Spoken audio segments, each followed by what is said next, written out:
Assalamualaikum warahmatullahi wabarakatuh. Waalaikumsalam warahmatullahi wabarakatuh. Selamat pagi anak-anak. Pagi. Bagaimana kabarnya hari ini? Alhamdulillah, luar biasa. Allahu Akbar. Nah, sebelum kita memulai pembelajaran hari ini, kita berdoa terlebih dahulu. Silakan Mbak Sasa dipimpin. Berdoa dimulai. Selesai. Sebelum pembelajaran dimulai, agar semangat kita tepuk semangat. Tepuk semangat. Dang dang dang. Ding ding ding. Dung dung dung. Dang dang dang. Ding ding ding. Dung dung dung. Se. Aha aha ma. Aha aha nga. Semangat. Nah, hari ini kita akan belajar di tema 3, yaitu peduli terhadap makhluk hidup. Subtema 2, keberagaman makhluk hidup di lingkunganku, yang dengan pembelajaran 5. Nah, sekarang boleh mau menyampaikan kompetensi muatan yang akan kita lalui hari ini. Yang pertama yaitu ilmu pengetahuan alam. Dengan tujuan pembelajaran, kalian dapat menjelaskan karakteristik ruang dan pemanfaatan sumber daya alam di lingkungan sekitar. Yang kedua, seni budaya dan prakarya. Dengan tujuan pembelajaran, kalian dapat menjelaskan cara mengapresiasi hasil karya mozaik atau kolase. Nah, anak-anak yang hebat, kalian tahu tidak bahwa hewan yang berbeda juga memiliki tempat hidup yang berbeda. Contohnya yang ada di lingkungan kita: ayam, kucing, ikan, sapi. Tempat hidupnya sama atau tidak? Sama atau tidak? Tidak. Tidak. Ayam hidup di mana? Darat. Kucing hidup di mana? Darat. Ikan hidup di mana? Air. Sapi hidup di mana? Darat. Nah, tempat hidupnya berbeda-beda, tergantung dari ciri atau karakteristik hewan tersebut. Tempat hidup hewan itu disebut apa, anak-anak? Habitat. Habitat. Nah, menurut habitatnya, hewan dikelompokkan menjadi 3, yaitu di air, di darat, dan keduanya di air dan di darat. Anak-anak pernah mengamati cicak yang merayap di dinding tidak? Tahu. Pernah? Tahu. Di rumahku ada. Di rumahmu ada? Iya. Mengapa cicak merayap di dinding? Bagaimana cicak bisa menangkap mangsanya? Karena lidahnya lengket. Iya, betul sekali. Karena di telapak kaki cicak ada perekatnya, dan cicak memiliki lidah yang panjang dan lengket untuk menangkap mangsanya. Nah, selain itu, cicak dapat memutus ekornya. Tujuannya apa? Tujuannya untuk melindungi diri, untuk perlindungan diri. Nah, perlindungan diri ini biasanya disebut dengan autotomi.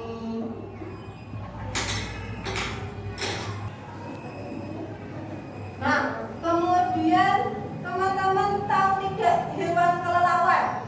Tahu. Nah, kelelawar itu hidupnya di mana? Di darat. Langit. Di langit. Kelelawar itu hidupnya di goa atau di atap-atap rumah yang gelap. Pernah. Ya. Nah, kelelawar itu memiliki pendengaran yang sangat baik. Dia dapat mengetahui benda-benda melalui pantulan bunyinya. Nah, biasanya kelelawar itu kegiatannya di malam hari atau di siang hari? Malam. Ya, kelelawar biasa melakukan aktivitasnya di malam hari. Nah, hewan ini biasanya disebut dengan nokturnal, yaitu hewan yang berkegiatan atau beraktivitas di malam hari. Kemudian teman-teman tahu bunglon? Siapa yang tahu bunglon? Nggak tahu. Bunglon itu hewan yang bisa beradaptasi atau merubah warnanya sesuai dengan tempat yang disinggahi. Jadi kalau bunglon itu menyinggahi atau merayap di semak-semak yang warna hijau, nanti kulitnya akan berubah menjadi warna hijau. Kalau dia ada di ranting pohonnya warna coklat, dia bisa berubah menjadi coklat. Nah, ini namanya disebut dengan mimikri. Apa? Iya, mimikri, yaitu perlindungan diri dengan cara merubah kulitnya. Nah, sekarang tugasnya anak-anak yaitu berdiskusi. Sekarang giliran kalian yang berdiskusi. Boleh punya lembar kerja. Nah, nanti di sini anak-anak akan menyebutkan hewan-hewan yang ada di lingkungan anak-anak, di lingkungan sekitar dengan karakteristik tempat hidupnya. Nanti didiskusikan sesuai dengan kelompoknya masing-masing. Nih, dengan teman sebangkunya.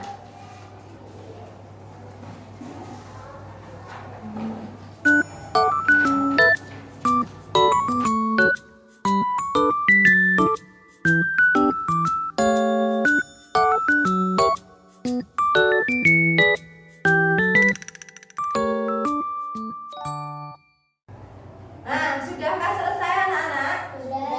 Sudah, kita diskusikan, kita bahas bersama-sama ya. Oke, coba Mbak Sasa, hewan apakah yang ada di lingkungan sekitar Mbak Sasa? Ayam. Bagaimana karakteristik tempat hidupnya? Dijadikan hewan ternak. Oke, karena dijadikan hewan ternak. Raffi, coba Mas Raffi, hewan apakah yang ada di lingkungan sekitarmu Mas Raffi? Ikan. Ikan apa? Ikan apa Mas Raffi? Ikan bandeng. Karakteristik tempat hidupnya? Hidup di air. Kenapa di lingkungan sekitarmu ada ikan bandeng? Karena Dijadikan hewan peliharaan dan hewan ternak, nanti bisa dijual. Tadi kita sudah bahas banyak sekali hewan yang ada di lingkungan sekitar kalian. Nah, hewan di sekitar kalian itu banyak memberikan manfaat. Contohnya seperti diambil dagingnya, diambil apa? Diambil susunya, diambil apanya?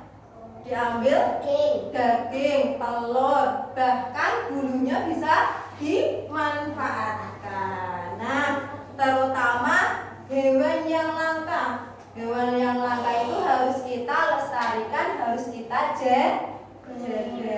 Sekarang teman-teman tahu tidak caranya bagaimana kita bisa menjaga dan melestarikan hewan yang langka, terutama hewan yang langka. Bagaimana cara melestarikannya? Ya, betul, dengan cara mendirikan tempat-tempat hewan langka. Contohnya yaitu mendirikan Swaka Marga Satwa, mendirikan cagar alam. Nah, selain hewan itu bisa memberikan manfaat, diambil daging, diambil susu, diambil telurnya, hewan juga bisa dijadikan inspirasi untuk menciptakan suatu hasil karya. Seperti kemarin, di minggu kemarin, nah ini anak-anak kemarin membuat apa ini? Kolase atau mozaik yang telah dibuat. Nah, hewan juga bisa memberikan inspirasi dengan hasil karya. Nah, sekarang anak-anak coba perhatikan kolase yang dibuat Mbak Sasa. Bagus atau tidak ini? Bagus. Bagaimana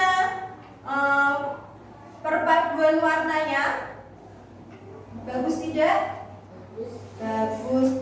Rapi atau tidak? Rapi. Tepuk tangan buat Mbak Sasa. Nah, pembelajaran hari ini kita sudah selesai. Kuliah mau melakukan refleksi. Nah, hari ini tadi sudah belajar apa saja?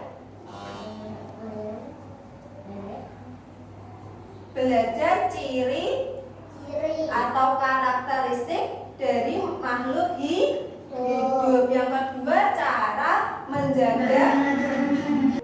Yang kedua, cara menjaga atau melestarikan hewan langka. Yang ketiga, cara mengapresiasi hasil karya mozaik.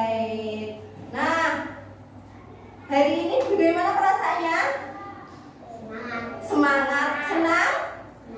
Senang. Nah, cukup sekian pembelajaran dari kuliah hari ini. Sebelum kita tutup, kita doa terlebih dahulu ya. Yuk Mbak Sasa dipimpin doa.